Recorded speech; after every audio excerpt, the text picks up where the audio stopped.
opening statement before moving on to questions. Well, definitely excited to get back on our home court.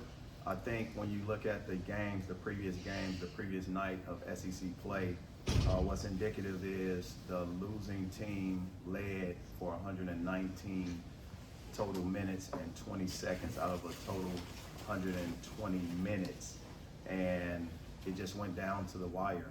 And when you have those types of games, you got to make sure you're concentrating on your practice plan and making sure you're going through situations, scenarios. And that's what we've been doing. I have a great staff that does do a good job of researching the different scenario situations throughout the season to make sure we're leaving no stone unturned. So to get back in this rough SEC play at home is definitely exciting moving forward. All right, questions for Coach? Yeah, Coach. Ole Miss, you guys are 1-2 in steal rate in SEC play so far. Kind of what's the most important thing when you look at the turnover battle in this one?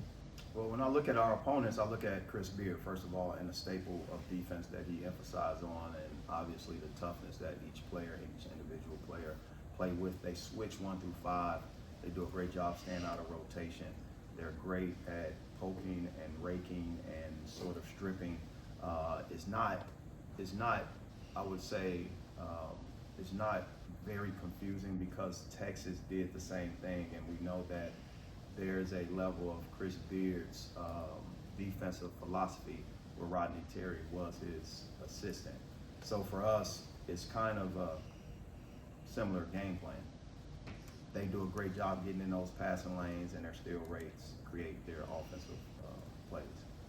Yeah, and talking about like similar game plans, the two teams, you guys both have 4 players that average double digit in scoring. Mm-hmm. We often ask the opposing coach, like, what's it like trying to prepare for anyone to go off? So, like, how do you prepare for anyone to go off in that sense for Ole Miss? They're great guards. Padula, Murray, you have Morale, Brakefield. They are great players. They have experience at a high level. They are tremendous complements of each other. Now, with that being said, I do believe our depth is a lot greater than our opponents, majority of them in the SEC. So for me, they have 4 guys that can get into double digits. Without a doubt, that's what they're averaging. You cannot underestimate Davis. He played at Seton Hall last year. You can't underestimate Dia. You can't underestimate Jones, Brown, Barnes. Those guys are still capable of getting into double figures. And you just got to let the game come to you defensively and allow the scouting report to rise up top. And the situations are going to present itself. We just got to make it as difficult as possible and play the scouting report.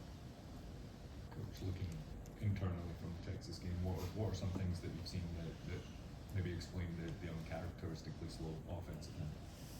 I think it was just a heavyweight fight where 2 teams were just giving their very best, and it almost went to you know how a tug of war takes place, and then that line in the middle goes from side to side to side, but then when the crux of the competition, it's a standstill, and both teams are still tugging. That's what that game started off as, and unfortunately, the score looked upon it as 2 field goals and a safety for one team, and then it was 2 field goals for us. It was 8-6 at the 8 or 9 minute mark. That's a sign of 2 teams that are really understanding what type of battle is taking place. We didn't give them anything, they didn't give us anything. And ultimately, at some point, it breaks, and it's still a little bit ebb and flow of inconsistencies on both teams. Now, both teams got to the free throw line without a doubt, but we still ended up making a couple shots. Both teams did. I think we were equal in every category. But what we can't do is we got to execute at that free throw line the best of our ability. If it's a 1-and-1, we got to get to that second shot. We can't leave 2 shots out there, and that's what I think the complexities of it was. And just looking at the styles that you said, that the similarities there between Chris Beard and Rodney Terry, is that something that you kind of like to run into when you've had a slow night like that, something similar, or would you rather get away from that a little bit? I think this is, you know, the second, third week of March, that's how our conference tournament is gonna look. These games are preparing us for that. The best part about it, both teams expect it. We know how good this conference is. 13 out of 16 teams have been ranked this year. Now, I would like to know the percentage of 13 out of 16, but I wanna know the percentage of that happening in other conferences too. That's one of those stats that I think our fans and people outside should understand. The other part of it is this is our second season being ranked out of 3 seasons of the tenure as Witten family head men's basketball coach. So for me, we're doing something correct, we're doing something right, and our fans, our students, our administration, they are locked into whatever's needed. Our game day operations, they have done a tremendous job. Our students, the student section, our fans, it's beautiful to see, and what's beautiful is the consistency of it.